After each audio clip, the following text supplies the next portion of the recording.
Hi, my friends.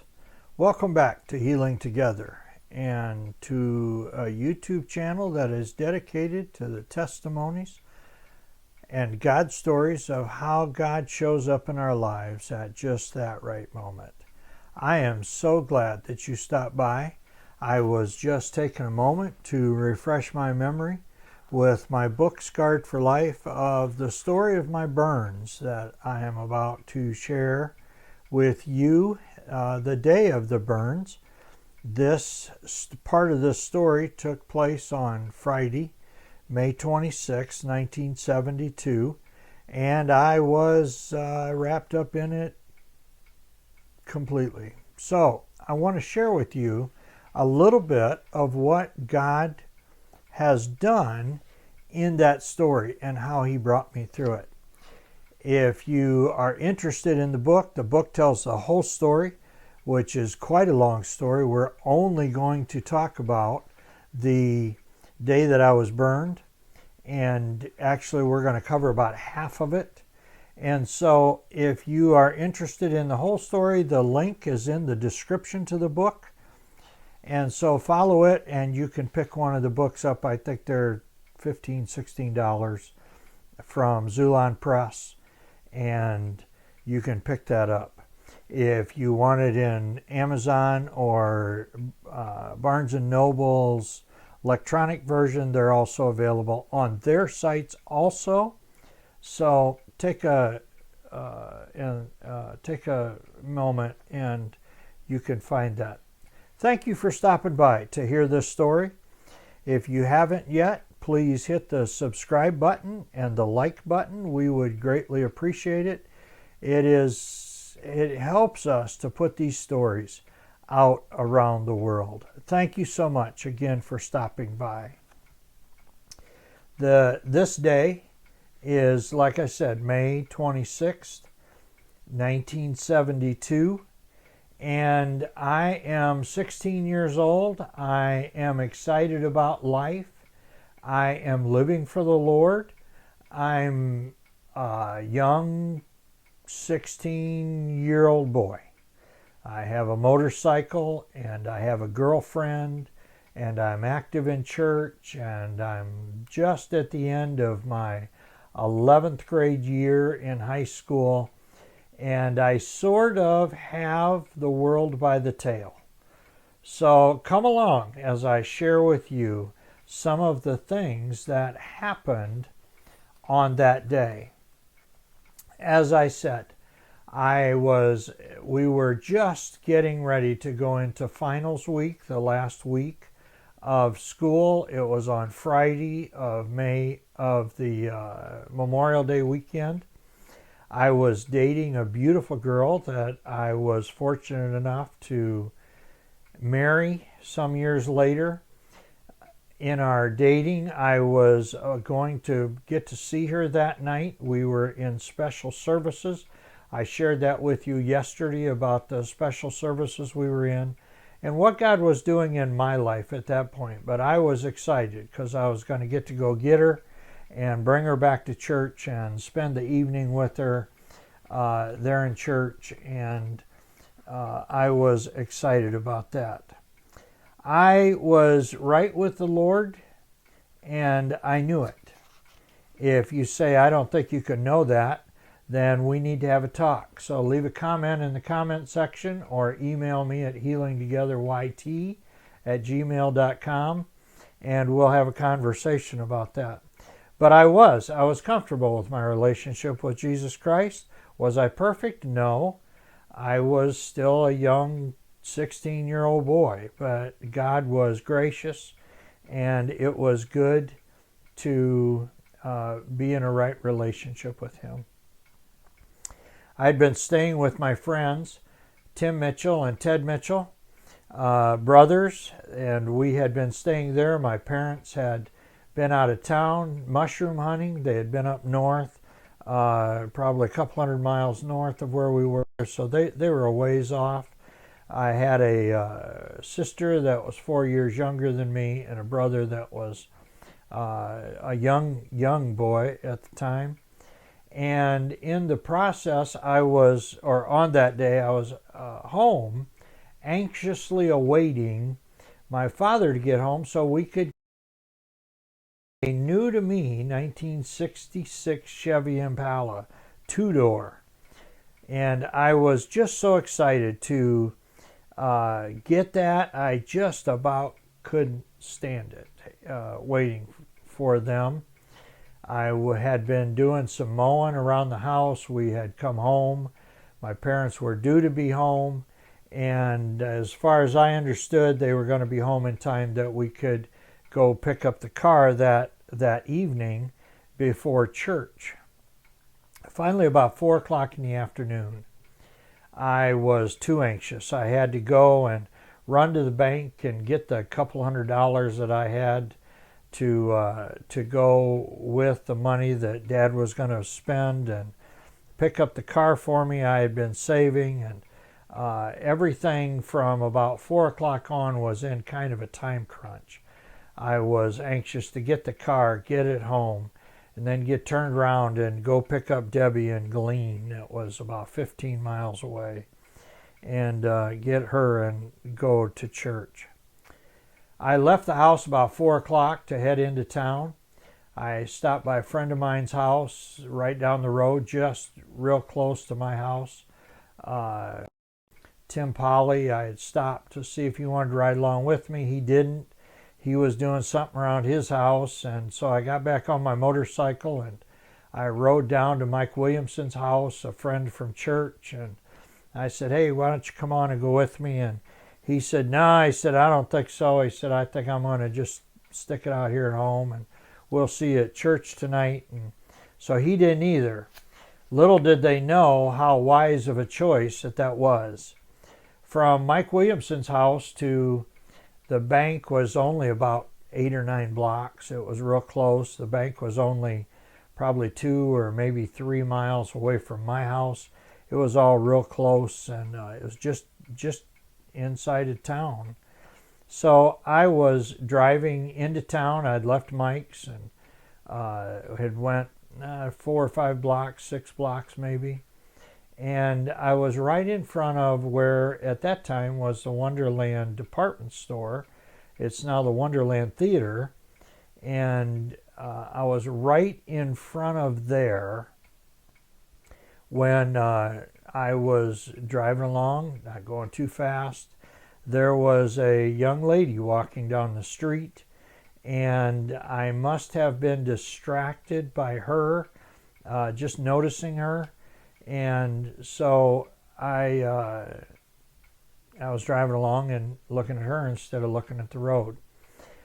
Later, much later, I re-met a person that is now my friend.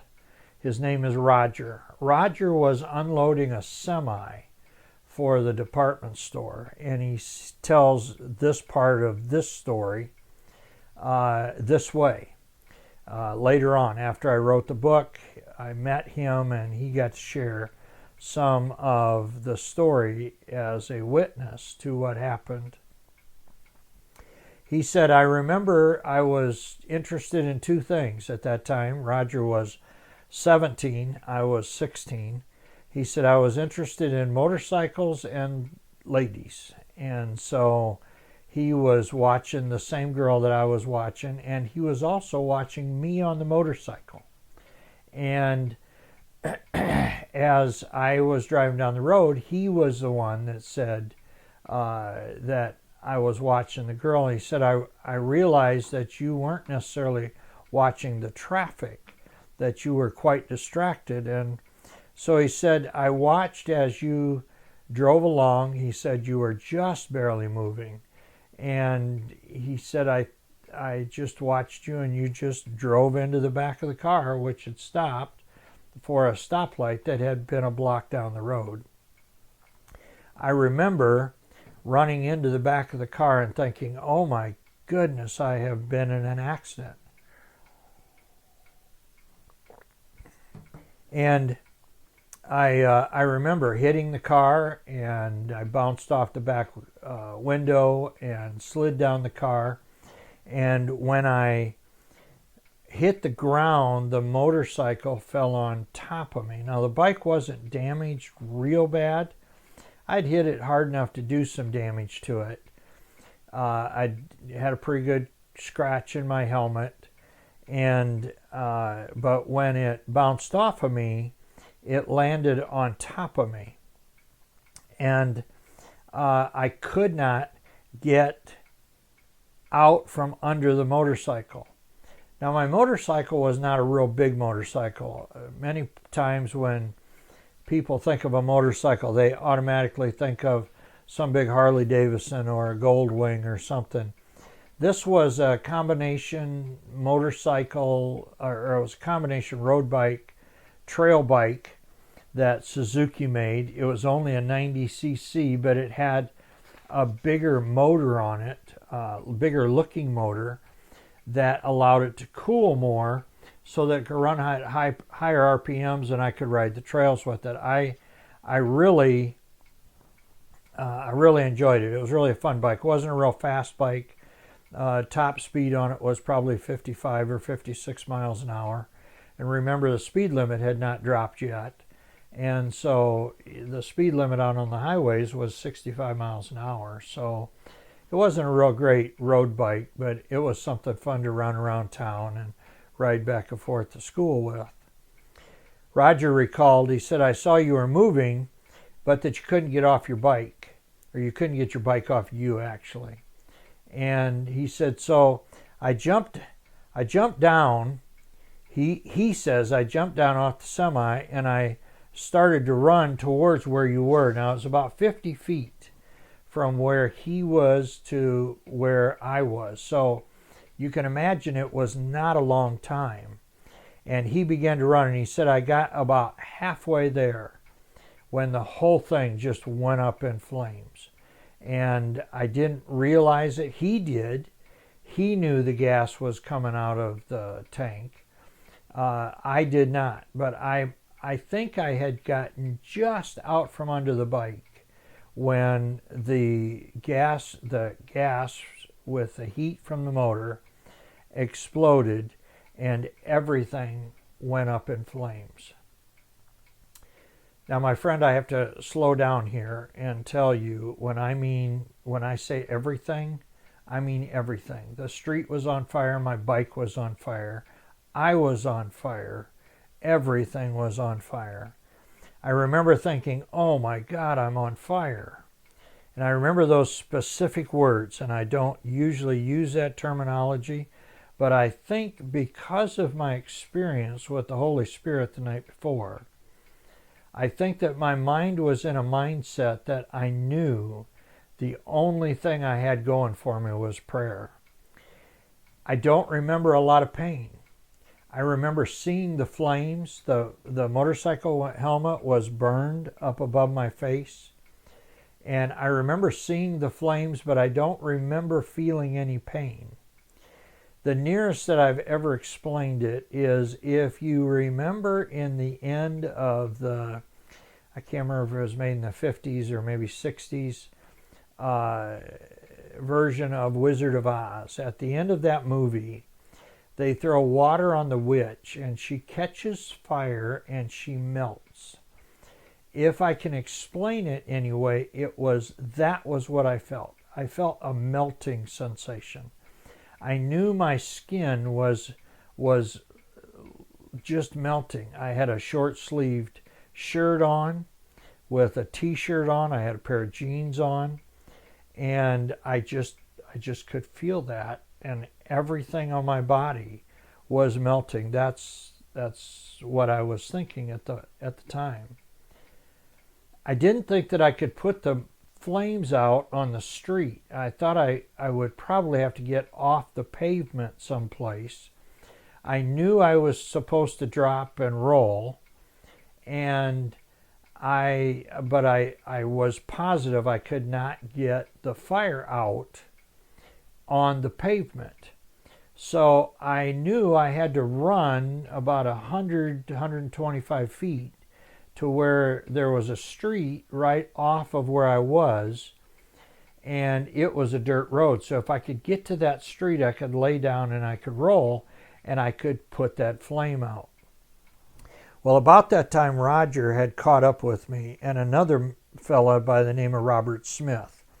Robert Smith I met once, and I'm going to talk about that a little later on. But I think he's gone to eternity now. And Roger and I are still good friends. But I remember Roger coming along, and Roger told me, and I remember it as clear as a bell, hearing him say, lay down and roll, lay down and roll, lay down and roll. And I, which way?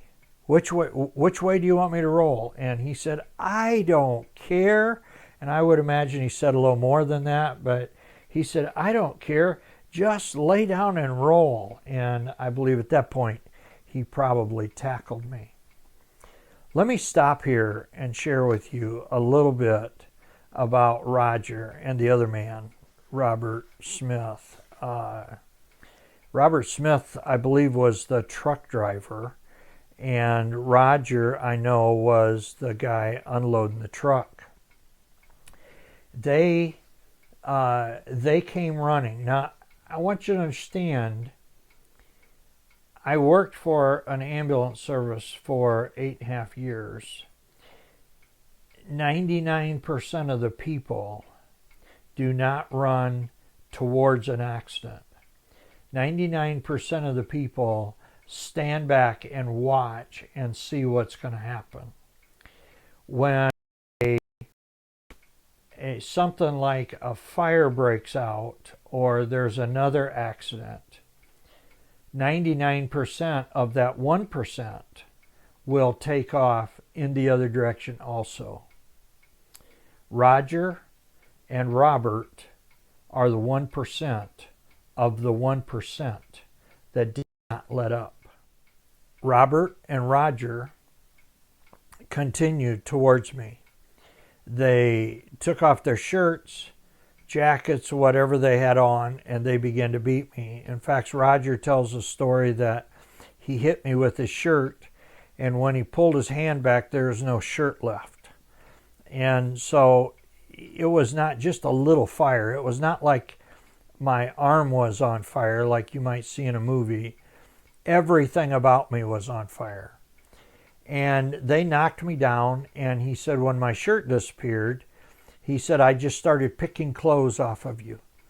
And he said, anything that was burning, I just grabbed a hold of and pulled it off of you. Now, that just is hard for me to conceive. But these men, they literally, my friends, saved my life. I owe them everything humanly possible for their actions that day.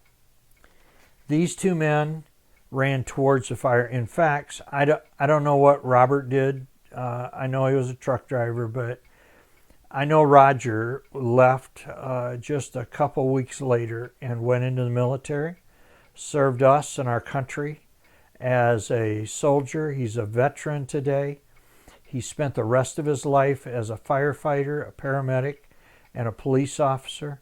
I'm friends with him on Facebook. I have shared a cup of coffee with him, and I have talked to him. He's told me the story of not only what that day was, but also kind of the rest of his life, a recap. I enjoy a good friendship with him. And I thank God for men like Roger that would serve us and our country in that way.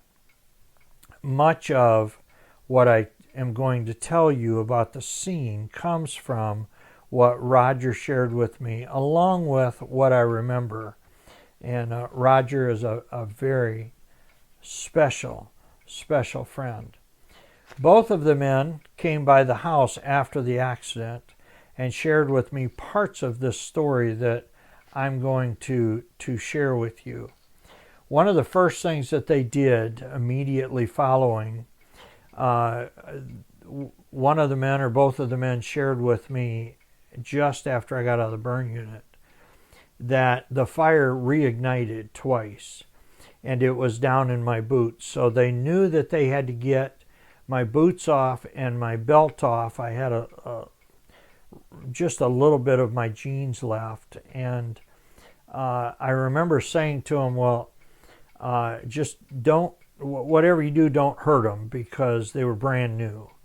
And Roger had already been pulling clothes off of me, and while he was pulling clothes off me, skin had been coming off at the same time. So he wasn't about to try to take my boots off.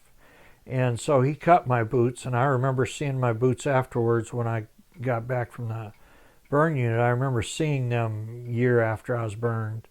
And they cut them things all the way to the toe. They didn't take a chance at all. And they took every bit of it off. But I remember one of them, probably Roger, maybe Robert, I'm not sure, grabbed a hold of my belt buckle, and I remember hearing the sizzle that happened because of the heat coming off the belt buckle from the fire. That's how hot I was.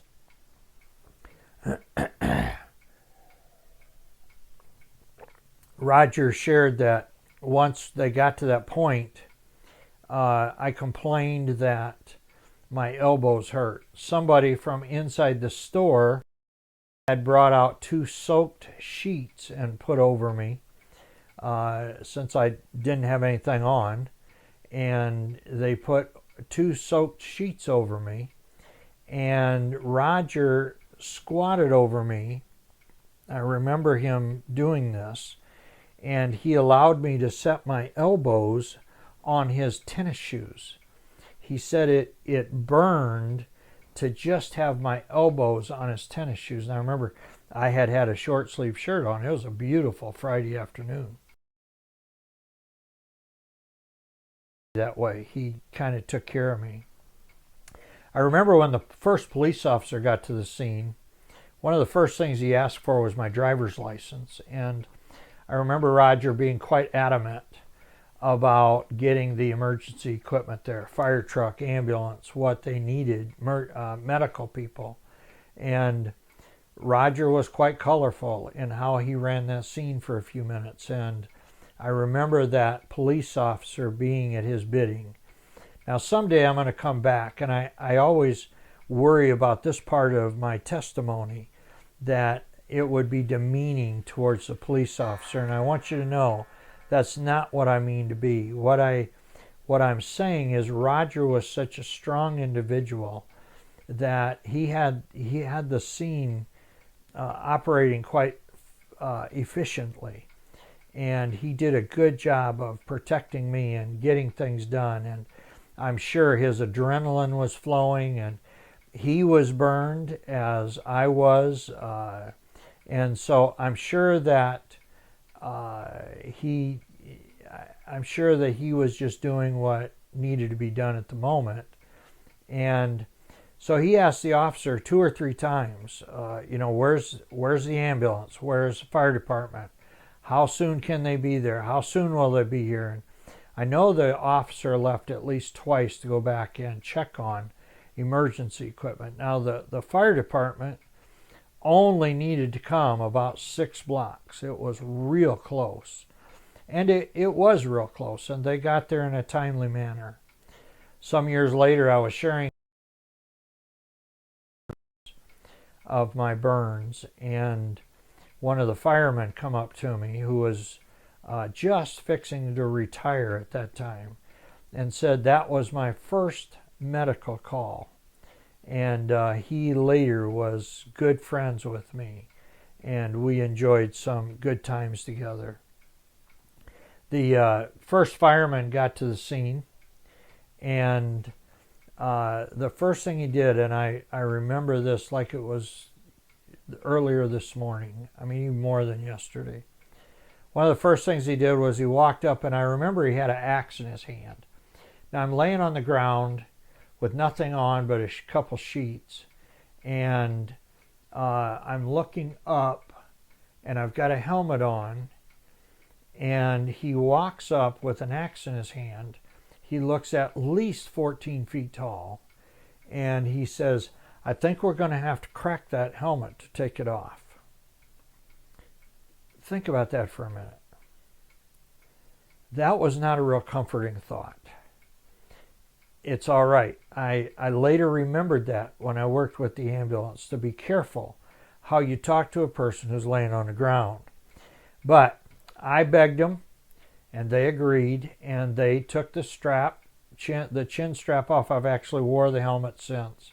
They took the chin strap off, and they slid the helmet off, and they did not crack my helmet, and I got to keep my helmet. So finally, we had gotten done at the scene. If you remember, in 1972, there was no such thing as paramedics, especially in our small towns. The ambulance was basically a load and go type unit. There was a minor first aid for bleeding, but they had no concept of how to take care of somebody in a situation like me. So they loaded myself along with Roger and Robert, and we were transported the 5 blocks to our hospital by our local ambulance service. I was burned from my ankles to my chin. Roger and Robert were burned on their arms, their hands, and I'm sure their faces were singed. Probably the front of their hair was singed. Someday I'll tell you about talking to Roger and him talking about the how it affected him quite severely, and we'll talk in quite some depth. I didn't know that at the time. Didn't even know they were injured, really. I was so absorbed in what was going on myself. So we'll come back and we'll talk about that. I remember we were riding in a station wagon. If you remember, the old Cadillacs and Pontiacs and Buicks made these hearses and ambulances, and those were actually some of the smoothest riding ambulances ever made. And yet, on that ride, I remember it being so rough, so hard, bouncing around. The guy was sitting there. He didn't talk to me. I'm sure that he probably was sick from the smell, but he didn't say a word that I remember all the way to the hospital. As I went back 6 years later and went to work for our local volunteer ambulance service, I remembered every time I transported a patient, bar none, I remembered that ride in that ambulance. When I drove an ambulance, later on we had EMTs. We didn't have paramedics yet, but we had EMTs. I was trained in first aid, CPR, and I did training in first aid and CPR, but I always remembered how rough that ride was, and I always considered the patient in the back when I was driving that. Tomorrow we're going to come back and we're going to share the emergency room. We're going to share what happened there. I want to share with you a little bit of how probably my mother felt. Remember, if you remember correctly, I shared on Monday that Mom and Dad had lost 5 children, and now they were coming home from mushroom hunting to experience finding their oldest son in the hospital emergency room with burns over most of his body. I am going to share what was going on at home, some of the stuff that was going on in the church at the time, and the trip to the Niles Airport. And then in the trip to the Niles Airport, I'm going to share a special message that was delivered from God to my father. And it's an important message. I'm going to tell this story over and over and over again as I share God's word and I share testimonies of what God had to say on the way to the hospital.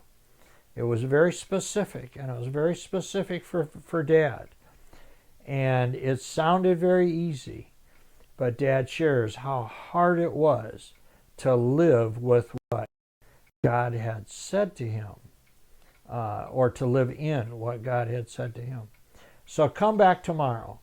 Again, if you have not, please hit that subscribe button, that like button. We would greatly appreciate it. If you have not read my book, Scarred for Life, the link is in the description. Please go to Xulon and pick up a copy. Read the whole book. I'm going to take 6 months to share the story. So read the book and see what God did, not only in the miraculous healing, but also in the 50 years since, because I share quite a bit of that. So thank you, my friend, for stopping by. It's been good to share with you. I look forward to what God's going to do in the future. Come back tomorrow.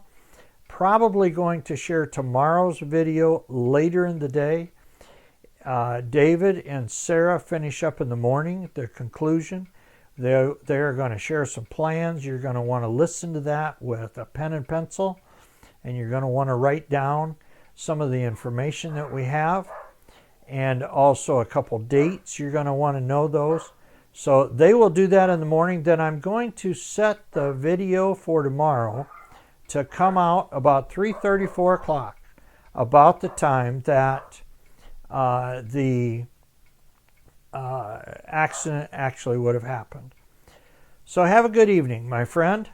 Have a good day tomorrow. I look forward to talking to you after you hear the end of David and Sarah's story of how God worked in their life.